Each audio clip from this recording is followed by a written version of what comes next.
What the future will bring, no man can say.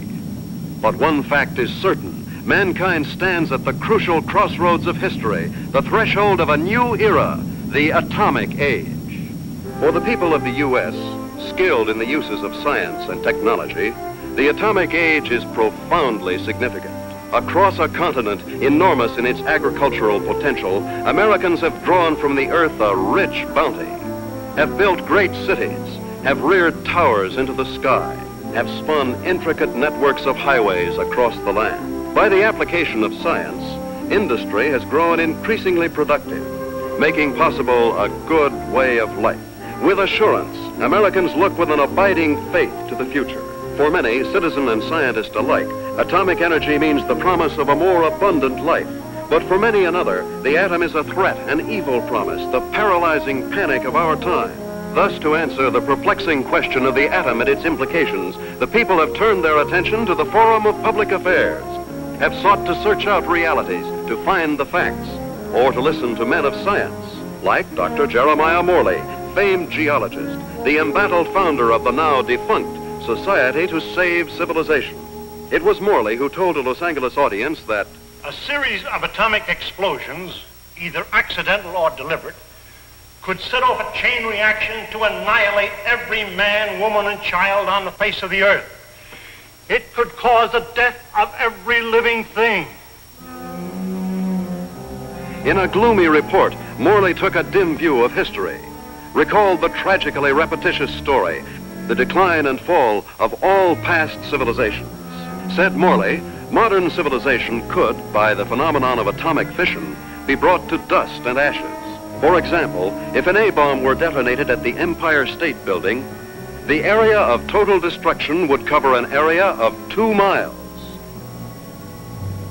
Now, since the A-bomb is already obsolete, consider the area of total destruction of an H-bomb. And science has promised us bombs 1,000 times more powerful, poisoning with radioactivity all the air and water of this earth. This could mean not only the end of our own civilization, but the very possibility of any future civilization. What are we going to do about it? I'll tell you what I'm going to do about it. I have a plan to preserve human life on this planet. I hope you will join with me in carrying it out.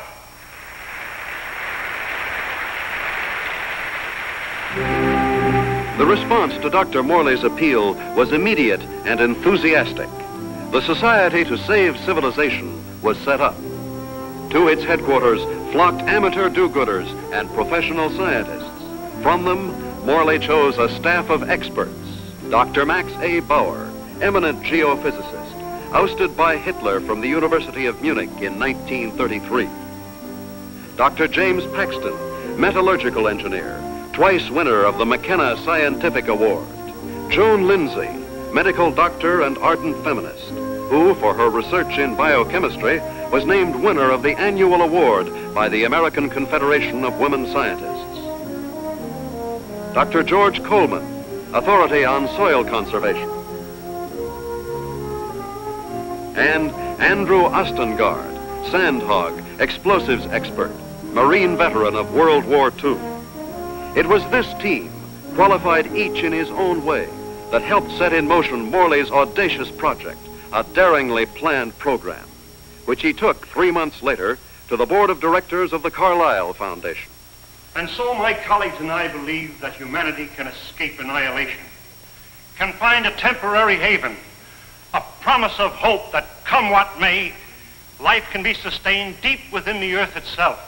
Far below the surface, we shall seek a natural, a geological shelter. We have a team ready for the effort. All we lack are funds. Can we get them from your foundation? Dr. Morley, I believe it would expedite matters if I were to ask the questions. We're laymen, you know. First of all, isn't the inside of the earth solid? The interior of the earth is made up of vast caverns and air pockets, joined by natural avenues leading from the surface. Natural avenues? Funnels and fissures. Such a fissure lies within the world's largest extinct volcano at Mount Nelly. That is where we intend to start our journey. Well, these funnels, how far down do they go? Hundreds of miles, perhaps thousands, to the very core of the Earth. But isn't the inside of the Earth, the very core, a molten, fiery mass? To the contrary. The latest body of theory holds that the inside of a sphere, such as the Earth, is cooler than the temperature at its surface.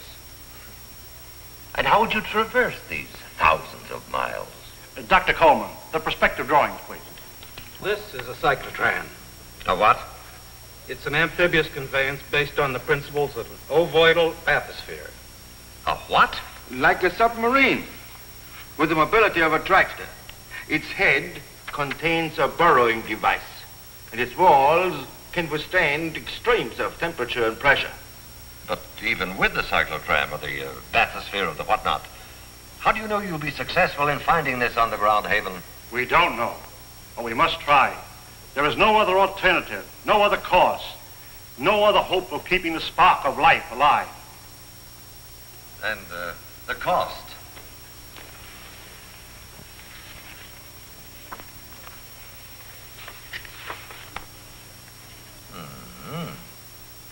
That's a lot of money, Dr. Morley. Well, surely you don't expect... But we do. I know you and your committee mean well. Mean well? Next you'll be calling us starry-eyed idealists. Dr. Lindsay, you're out of order. The whole world is out of order. And I suppose you and your associates can set it right? We couldn't have said it wronger if we tried. The appropriation was denied. To carry on his work, Dr. Morley issued repeated appeals to the members of the organization. It failed. And so, last week, the Society to Save Civilization was itself extinct. And one of its leaders, of Professor Jeremiah Morley and his enthusiastic colleagues. Where were they headed after a year of devotion to a lost but spectacular cause? To newsreel reporters, Dr. Morley had only this to say. We have no plans. We have no hope.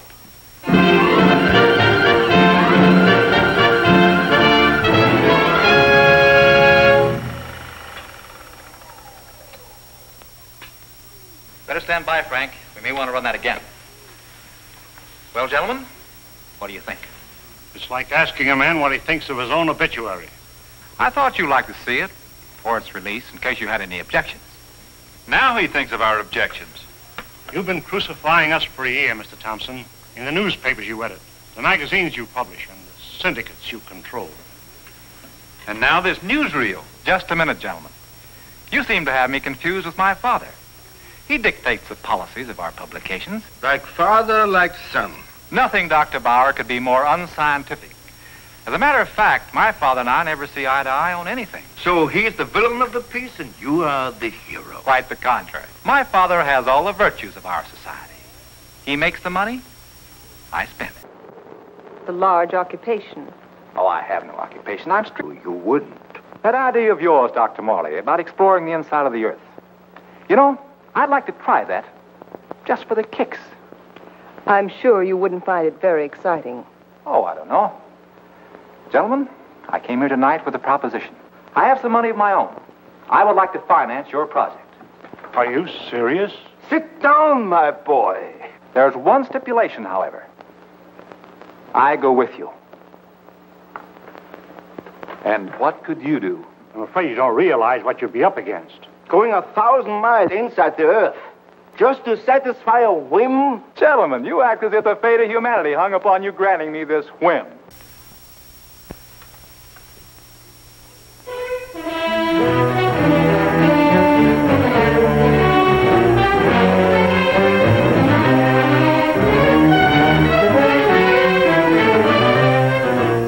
Plans for the expedition are being completed ahead of schedule.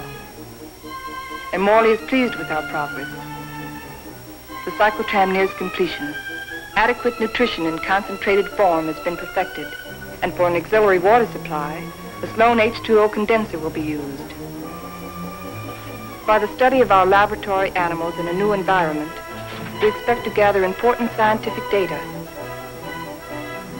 At last, the cyclotram is ready to be loaded aboard the SS Aurora.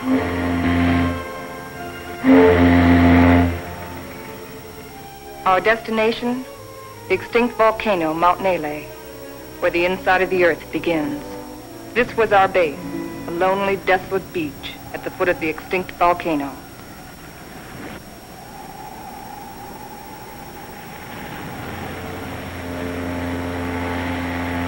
Well, let's go.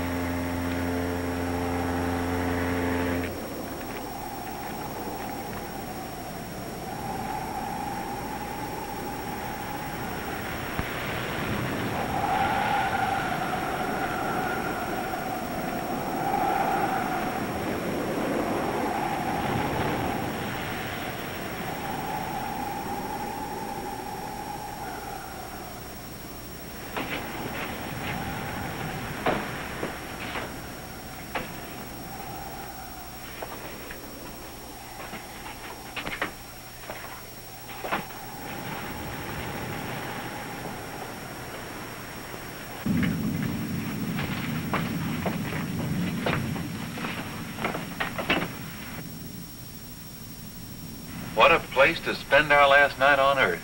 You sound like we'll all be dead in the morning. It's a possibility. We stay here.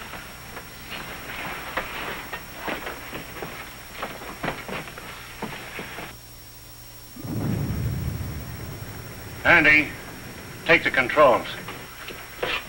Follow the ridge line. Keep out of the ravines. Descend at an angle of not more than 33 degrees.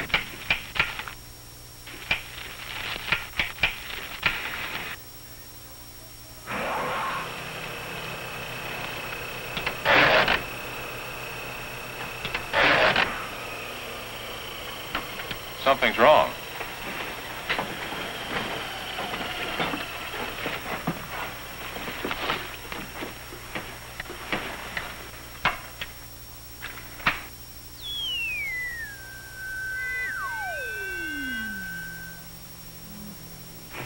Now try it.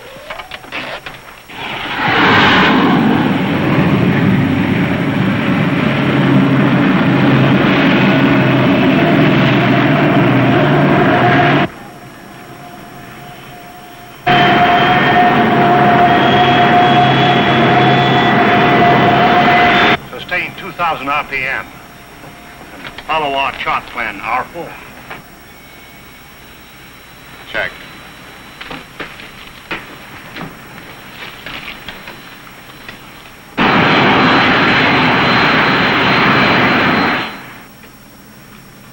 What's our elevation now? Approaching 6,300 feet. Angle of ascent, 19 degrees. Speed constant, 2,100 RPM.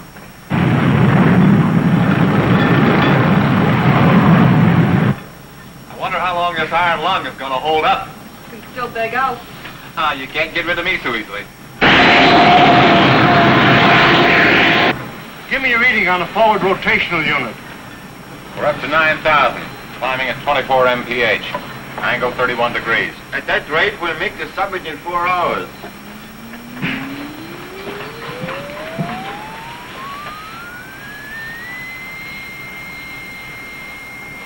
Dr. Morley, we are meeting some unstable isotopes.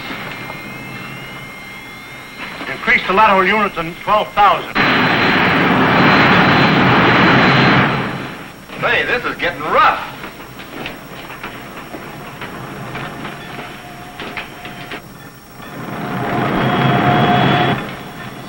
We're approaching position R4.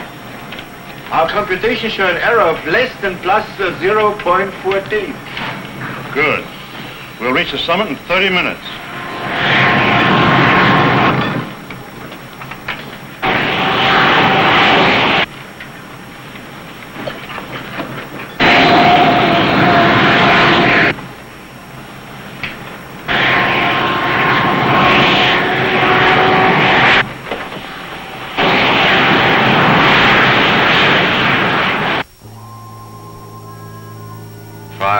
And 27 minutes. Excellent. 33 minutes ahead of our estimated schedule. We'll make a final check of our position before we enter the crater.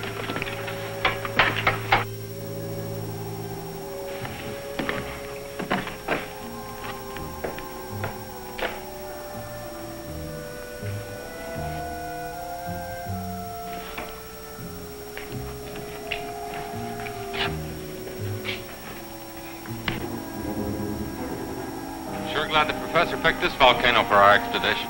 Maybe this one could come to life, too. No, not a chance. No bet on it.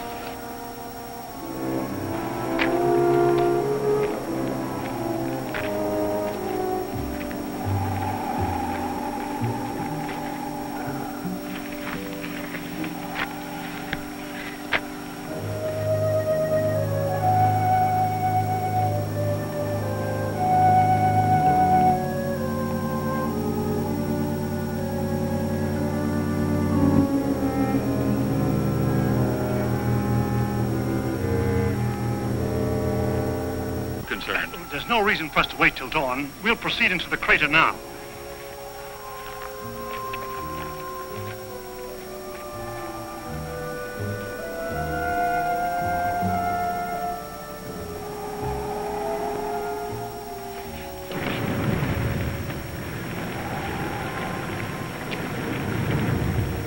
Just one last look at the earth.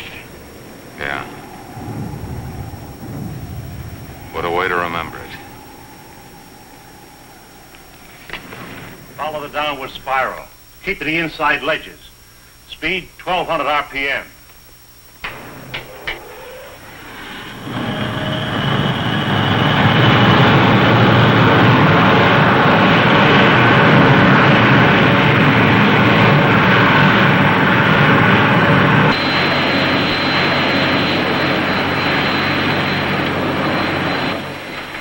Brother, it's really black out there.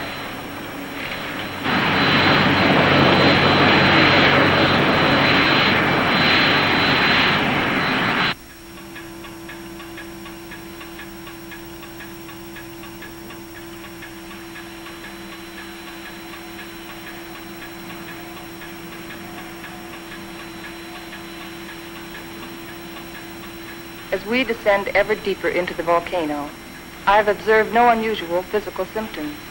Paxton seems withdrawn, irritable, but with such an annoyance as Wright Thompson present, the condition may not be considered abnormal.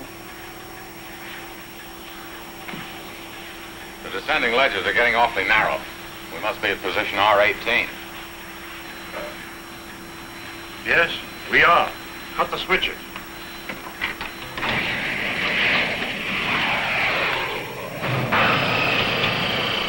We'll be doing some hiking now.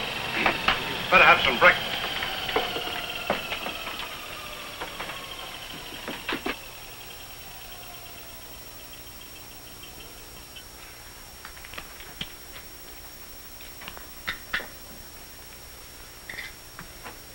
Rise and shine. Morning. How can you tell? Breakfast is served. Breakfast. Well, I've always said there's nothing like starting off a hard day's work than with a good breakfast. Hey, Doc? How would you know? You don't like my kind of guy, do you?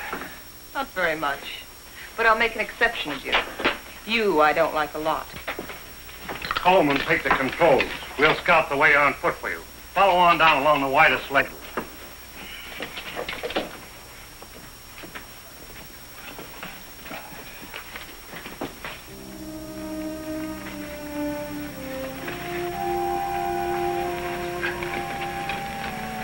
Watch that, it's loose. What's the matter? I don't like it. What did you expect in here? A Garden of Eden? I'm not talking about volcanoes. I mean Wright Thompson. He doesn't belong here.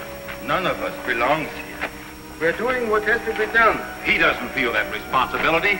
He's just a useless piece of excess baggage, a selfish thrill seeker. But without him, there'd be no expedition. Pardon me.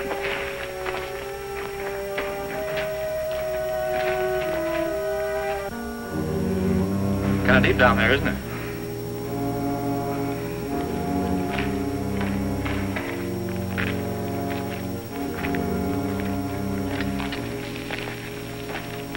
Nice friendly bunch, those scientists. Well, what's your trouble? Oh, nothing, but don't they ever talk? Not unless they got something to say. That's the way it is with smart people. Maybe they're not so smart. Maybe they don't know what they're doing down here. Listen, Buster. Each one of them has taught us more colleges than you flunked out. So what are you doing down here among all those brains? I managed to make myself useful. It might be well if you did the same thing. Doing what? This.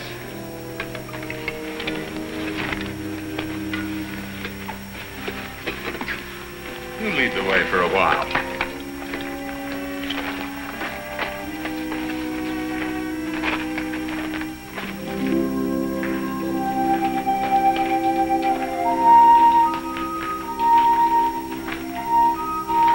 We've hit bottom. Rock bottom.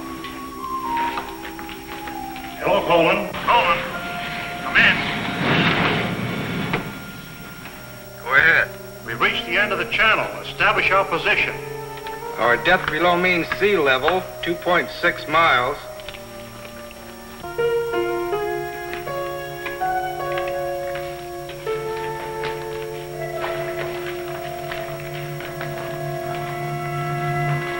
The Angstrom Underground Geological Expedition reached this point June 12, 1938, and was unable to proceed further. Why anyone who follows us should want to go further, we do not know, but we assume that they have good reason for doing so. Good luck. If Engstrom were living today, he'd know the reason. The world has changed since 1938. The world has changed since yesterday. We better get to work.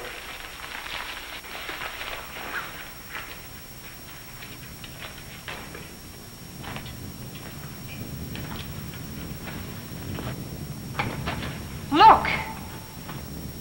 That's pressure from the other volcano.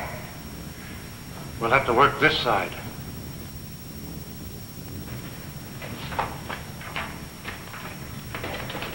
Paxton! Yes, Dr. Morley? Start making density readings on that wall over there. Yes, sir.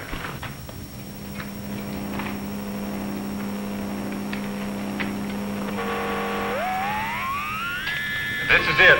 The point of least resistance. Okay, Andy. I'm ready. We'll all go back to the cyclotram.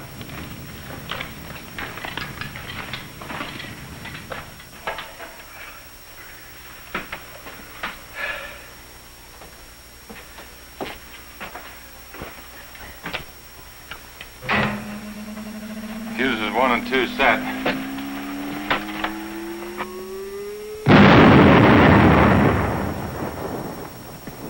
I wonder what we'll be running into. There's only one way to find out.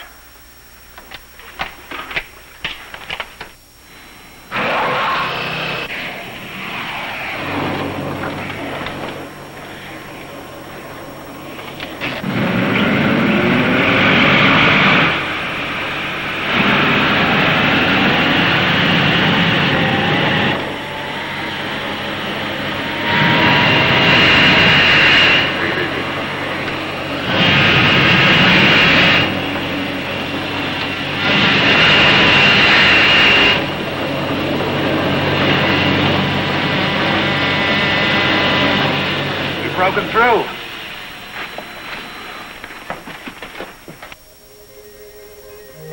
Looks like a tunnel. So far, so good. Put on your gas mask just in case. Coleman, we'll set the pace. You follow along with the cyclotram.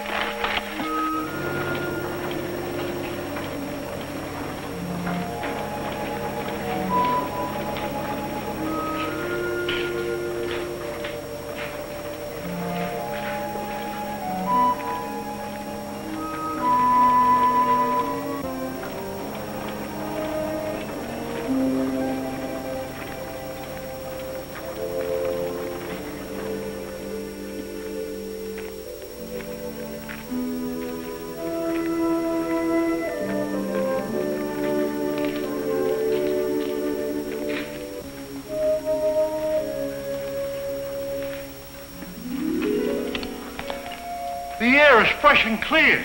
You can take your masks off. Pressure seems normal.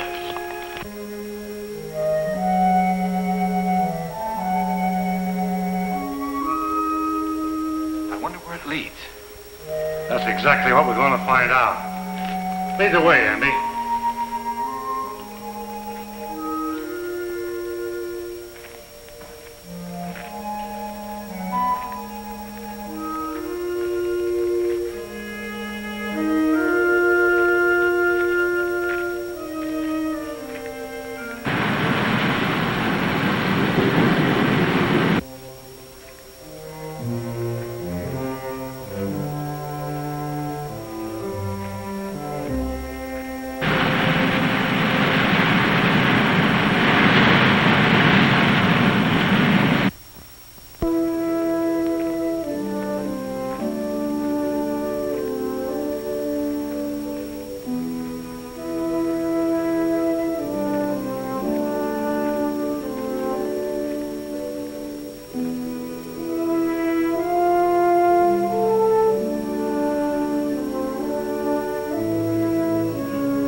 How did it all happen?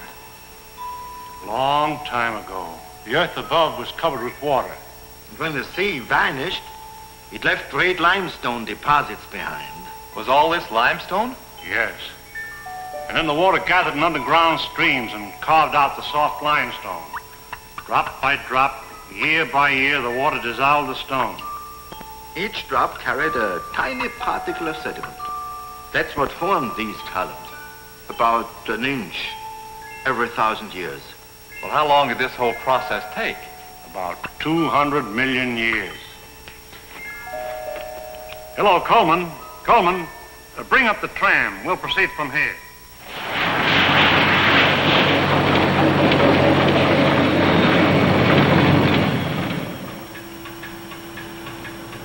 We're down 100 miles. You better pull up. Cut the switches.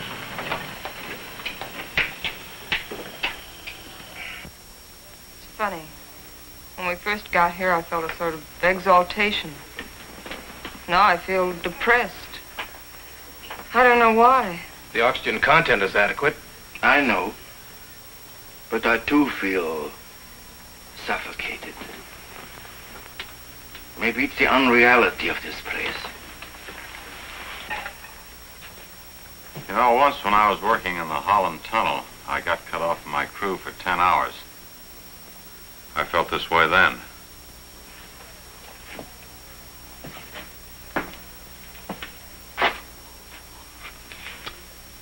I think I know what it is. It's loneliness. It's a feeling of a person away from people. I felt it on the top of a mountain in Tibet, in the jungles, and on the Arabian desert. It's like the last cord tying you with humanity has been cut. It's more than that. People have dignity only in relation to many other people. Alone, a man is as useless as any rock out there. No, you're both talking nonsense. Nature doesn't influence man. Man influences nature. One man, one strong man, can change nature. Oh, you're wrong, Dr. Paxton. It isn't one man. It's many men working together. Right, teacher? Men together are no more than sheep. One man standing alone leads the way. Then the sheep follow. Please, gentlemen. Well, I'm please. embarrassed for all of you who call yourself scientists. Swayed by a self-indulgent young fool. I'm going ahead. I hope that by the time you catch up with me, the atmosphere will have cleared the cobwebs from your brains.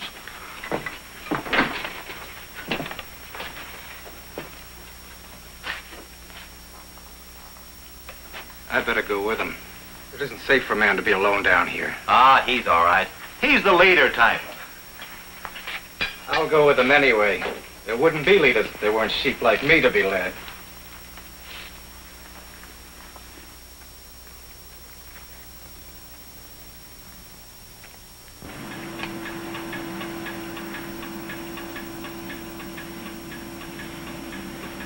I still don't see any sign of Paxton and Coleman.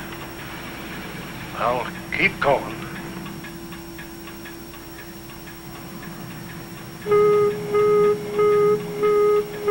Gas! Gas! Paxton and Coleman. They forgot their gas mask.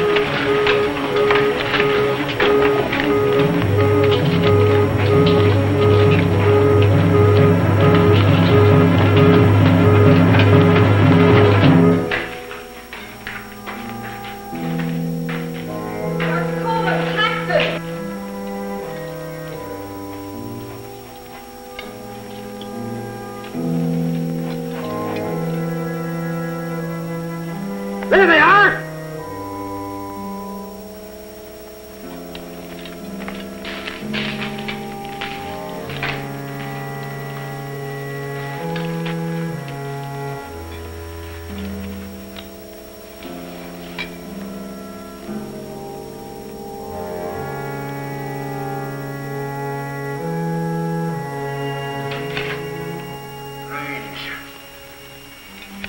Digging a grave 110 miles under the earth.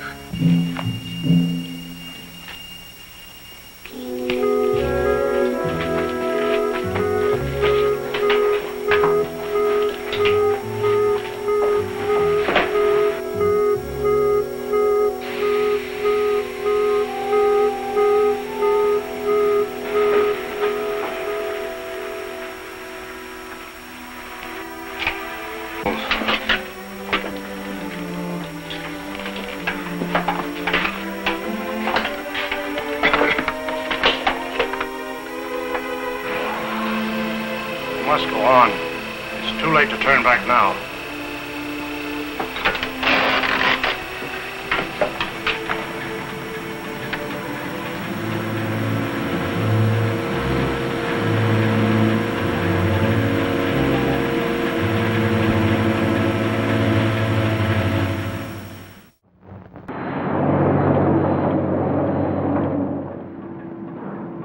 No. Andy?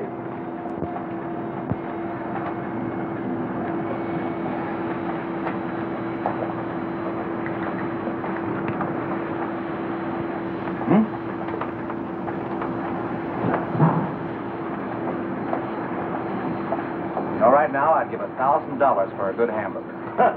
And another 1,000 for onions on it.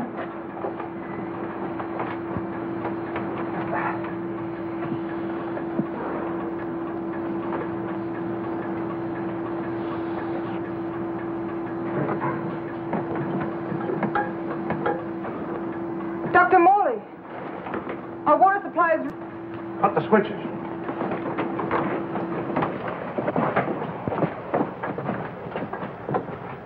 Polluted by the gas fumes. Yeah, somebody left it open. Back there just before Paxton and Coleman took off. I guess I forgot to close it. Oh, you... Andy! It was an accident. An accident? We may never find water again. Now I suppose you'd give $1,000 for a glass of that. Andy, there's a job to be done. We've got to find water fast, and in this area. Yeah, I know. We got about a chance in 1,000 of finding it.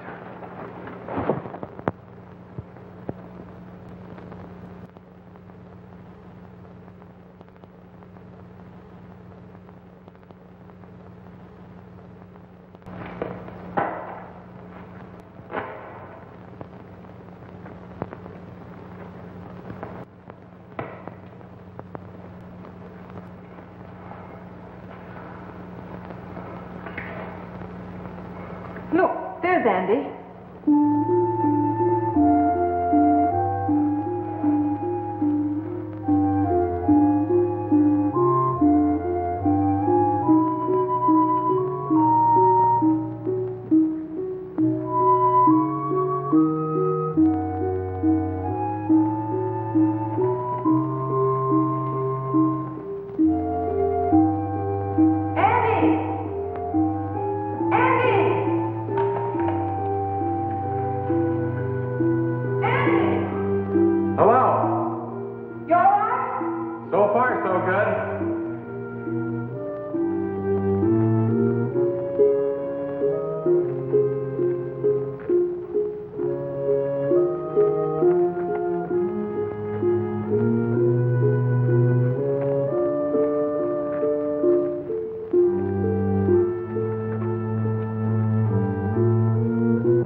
No water here!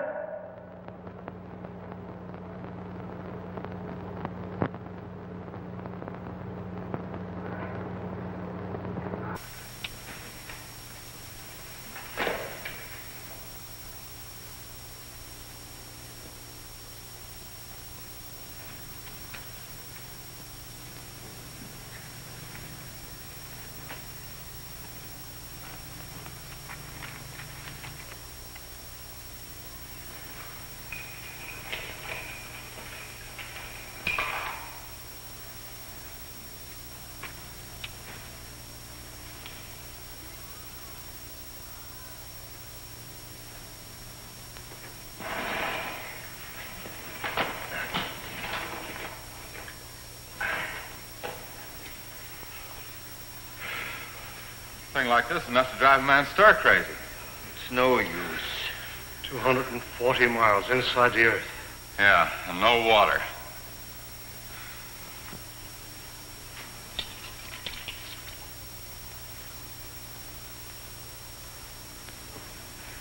Here. I've been saving it for the animals.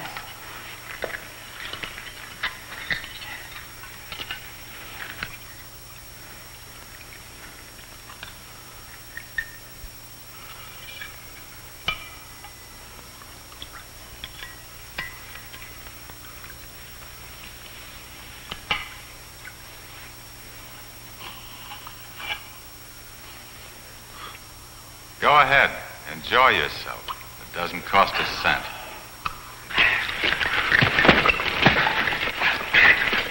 Stop it! Andy!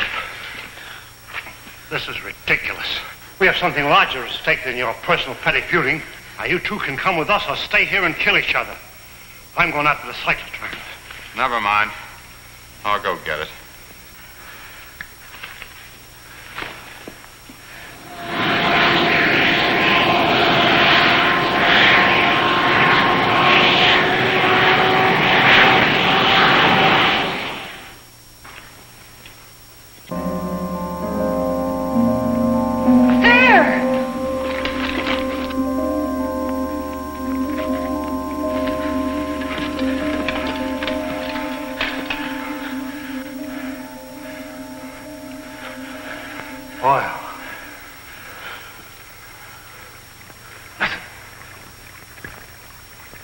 Like running water.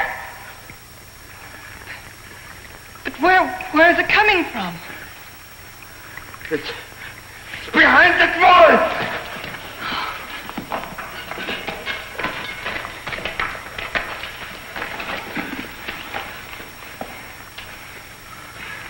It is running water. Well, why don't we go through the wall of the cyclotram? No. There's this brother. There's still such a thing as too much water. It could be an underground sea. Andy, bring a couple of heavy hammers.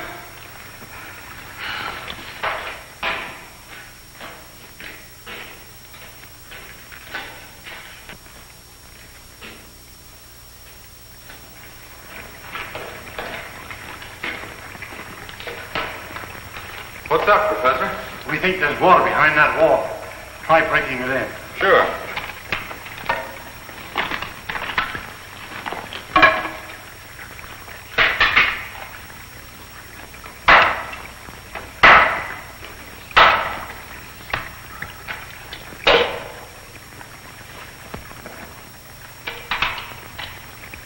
I brought 2 hammers, you know.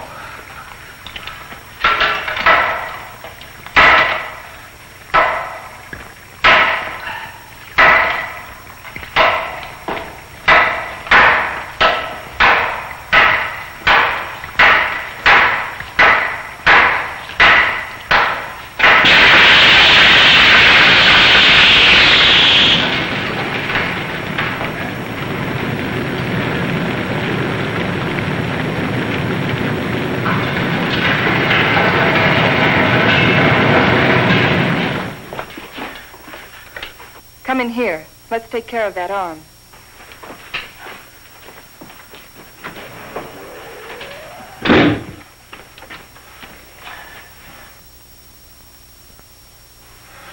The outside temperature's rising fast. It's up 280 degrees now. It looks as if it could go on forever.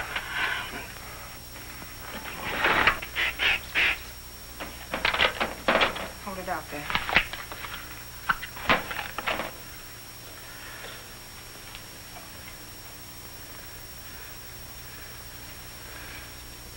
Outside temperature. It's dropping fast. The outside pressure's dropping, too. Good. Condensation will soon take place.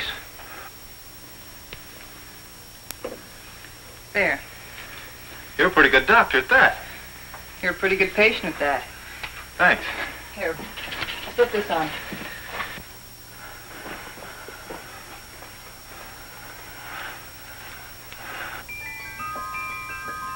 It's water. Look. Look at it. It's water.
Joan, are you all right?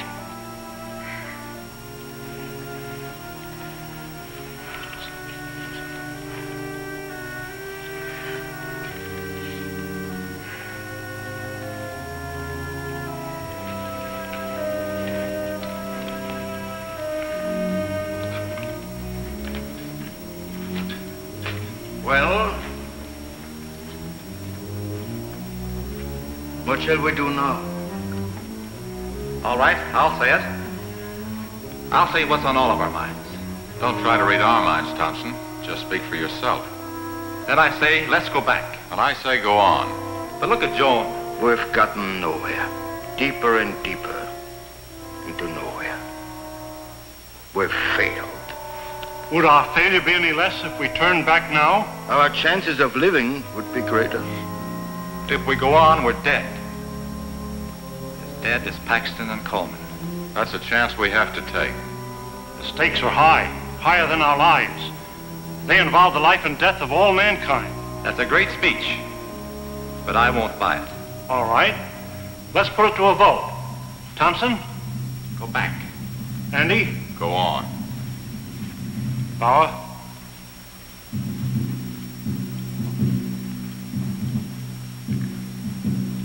Go back.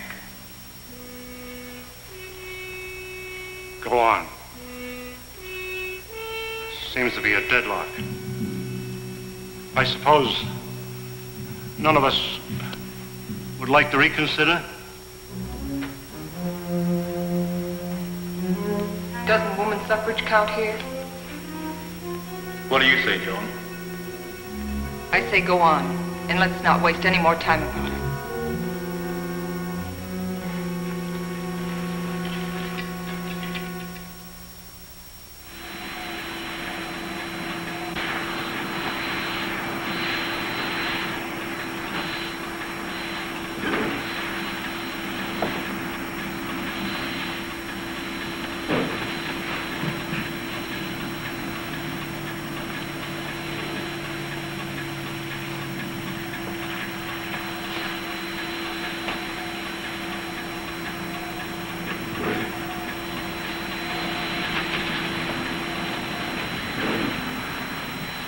How are those burns coming along? Good as new.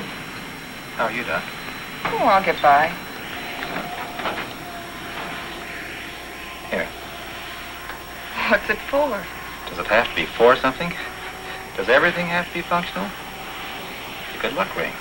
Saved my life in Tibet. Here, take it. Why give it to me? Haven't you ever been romanced before?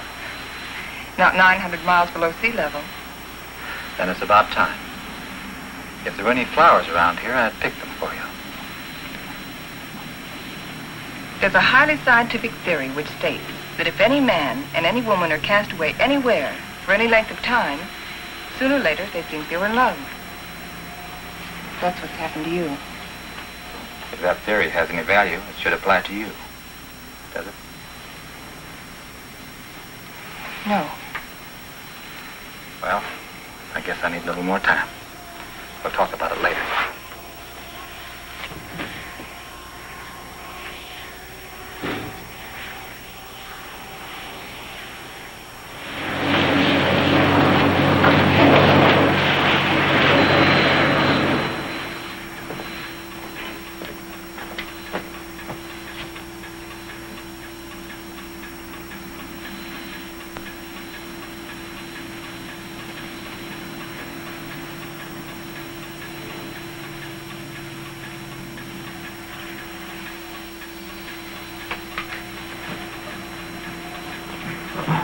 Hey, how about pulling this jalopy level for a minute? Just long enough for us to get out of these straitjackets and stretch.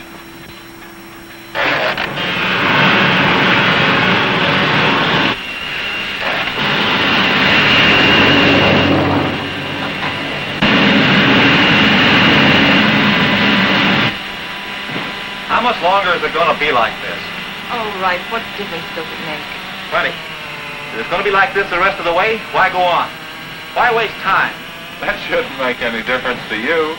You've never done anything but waste time. Listen, you meathead. Just because you're a sandhog that likes to go groveling around in the ground. And you're a mountain goat with his head in the clouds. Stop it, both of you! I've had enough of this. What happened? I don't know. It's not water.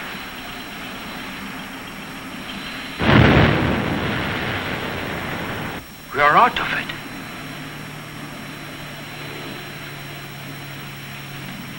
This might be what we're looking for. Let's make a landing and explore the area.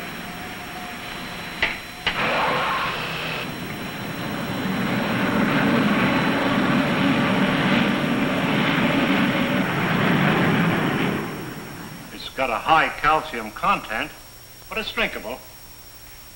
Hey! Look what I found.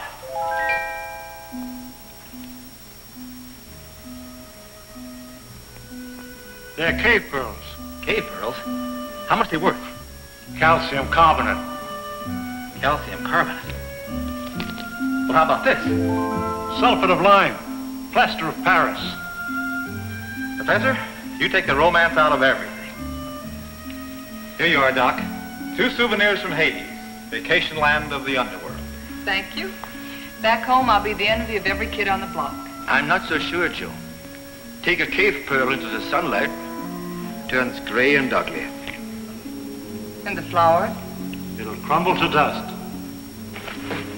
Hey, Professor. How about these fish? It's a rare species. They're edible, though. They have no eyes. I think I'll stick to pills. They lost their eyes 10 million years ago.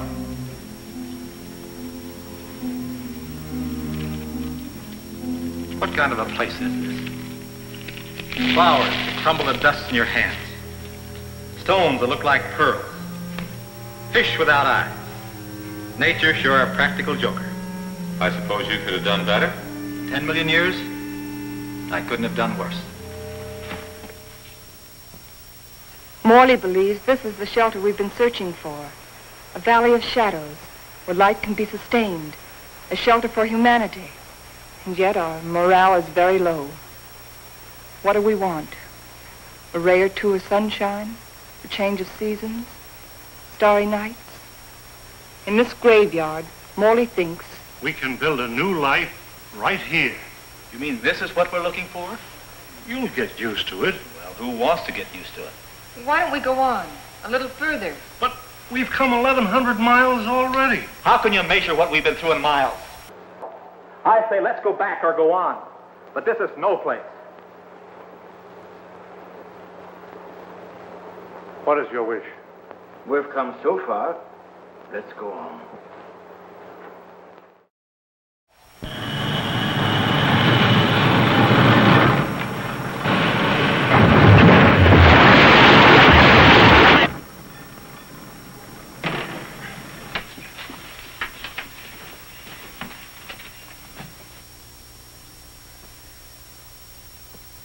Well?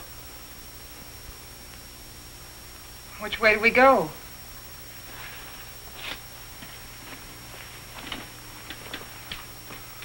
I suppose we'll have to explore both channels. I'll take the right one. Right? You take the other. Why me? I'll tell you why. I'm sick of taking your orders. That's the trouble with you, Thompson. That's all you do is take, you never give. Without me, there wouldn't have been any expedition. Well, that's not enough. It's time you gave something yourself and not your pocketbook. Andy. We might as well get started.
And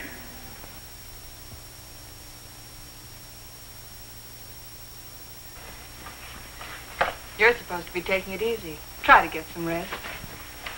Listen to me, Wright. You've been like this for days. How long can you keep it up?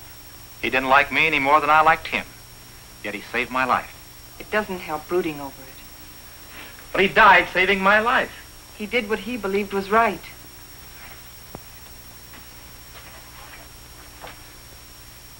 My trouble was, I never believed in anything. You can start now.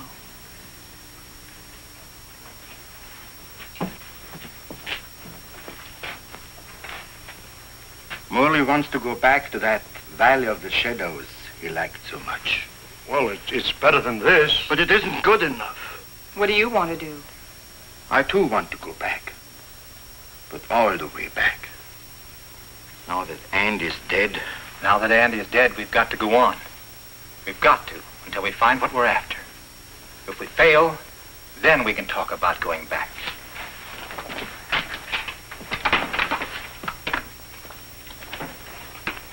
Over there.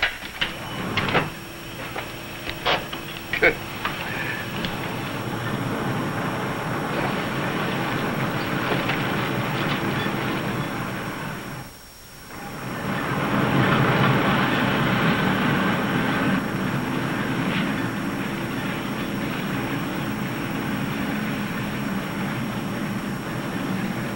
This must be a continuation of the other river. No, I think it's just a seepage product. Listen. What's that?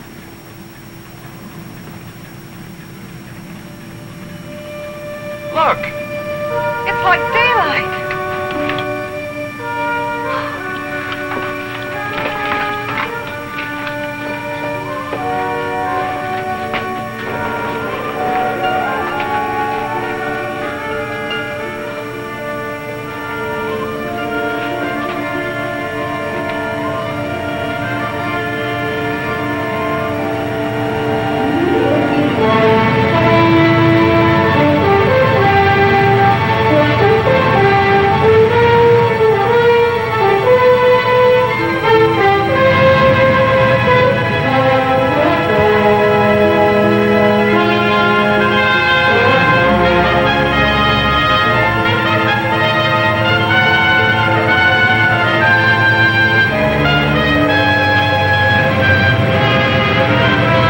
Like a dream after a terrible nightmare. I think we found it.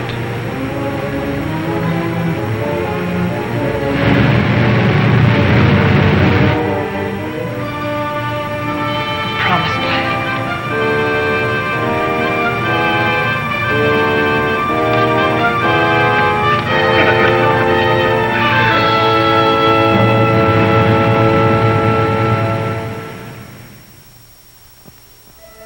We have discovered a vast and radiant cavern deep within the earth.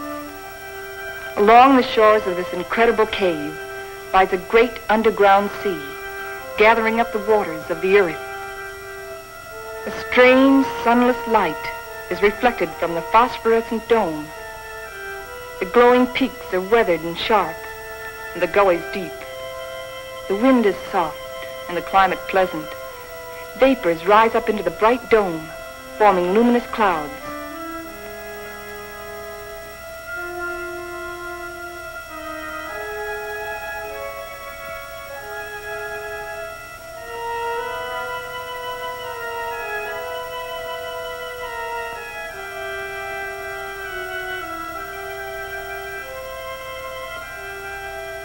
The area is rich in chemical resources.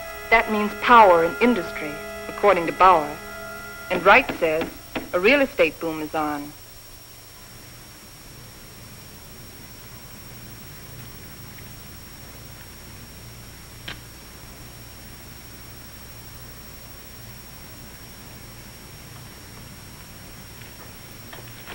You got a match? Sure.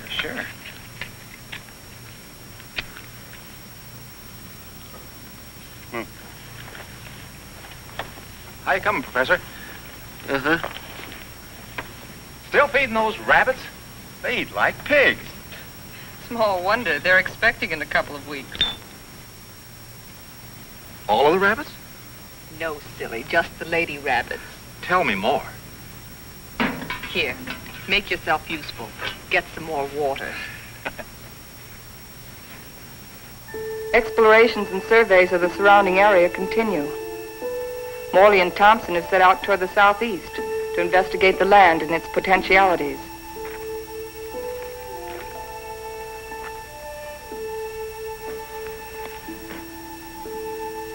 This is a strange kind of sand. That's not sand, that's volcanic ash. The ash will make good fertilizer for our crops. Crops? Let's face facts, Morley. This is a desert. The very word means deserted by life. And you talk about crops. It can be irrigated. This country has everything. Water, soil, air, heat. Yeah, you're forgetting one thing, though. No sunlight. Science can adjust that. Crops can thrive without sunlight. Perhaps. But can we?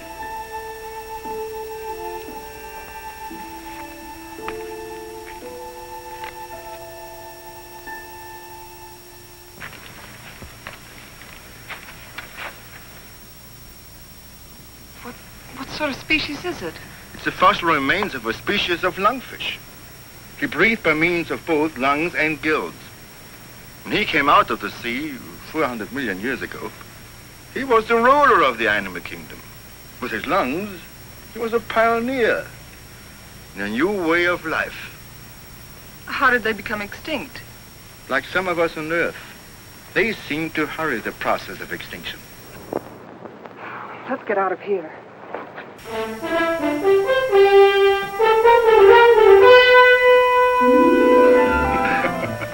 What's the matter? You act like you swallowed a canary for breakfast. This is the day, right?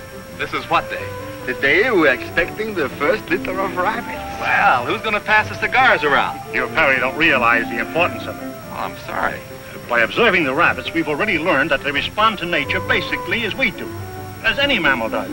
And from their young born today, we can predict how our own young will respond in the new world. Dr. Morley, Fowler. Come on. You go ahead. I'll get plenty of hot water.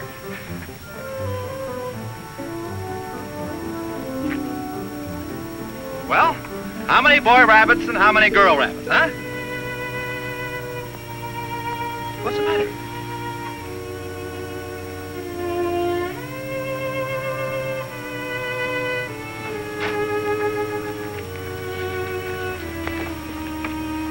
Joan, what's the matter? They're dead. They're all born dead.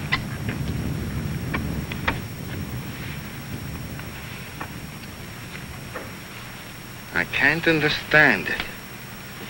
Why? Why?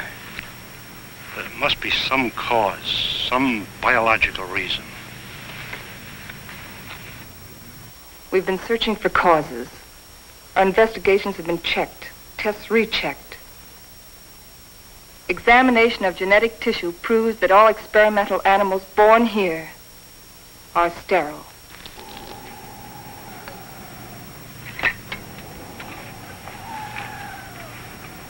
You know what this means?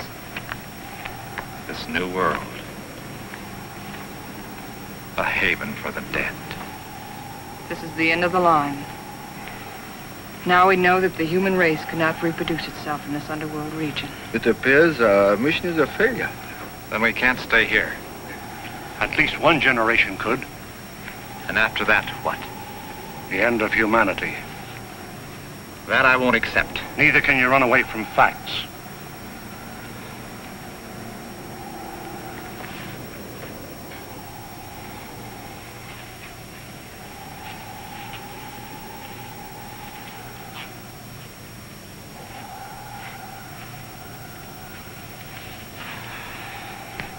I've always run away.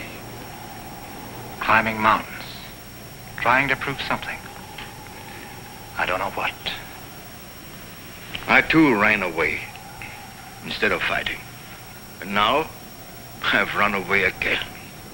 And I was always afraid I couldn't compete in a man's world. I think I want to go back and try again. Go back to what? To a world bent on self-destruction? We can live the rest of our lives here in peace. Morley, you're wrong. This isn't peace. This is a resting place for the living dead. I don't believe it's the end of the world. I don't believe it's the end of mankind. You're young. You don't know. I've lived through the terrors of 2 great wars. I've had enough.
Take over.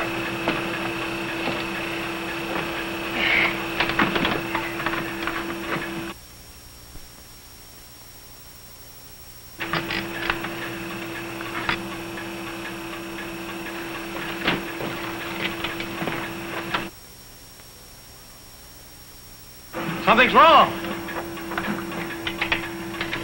Something's pulling us down.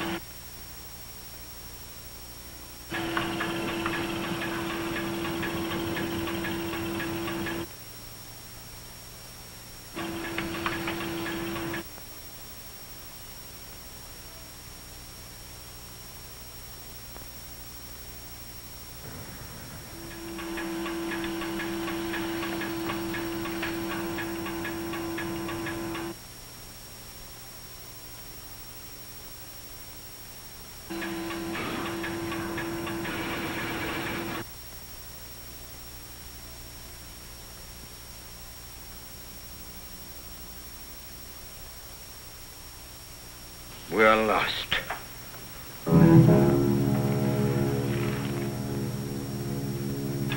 We're in a blind alley. Ever since we started, we've been in a blind alley. We can't bury ourselves in the earth and expect to live. Maybe that's the secret. Morley understood. Strange. We didn't know it before. I used to be afraid of death. I was afraid of life.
above the level of the underground sea. We found a channel to the upper ocean.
I feel like I'll live forever.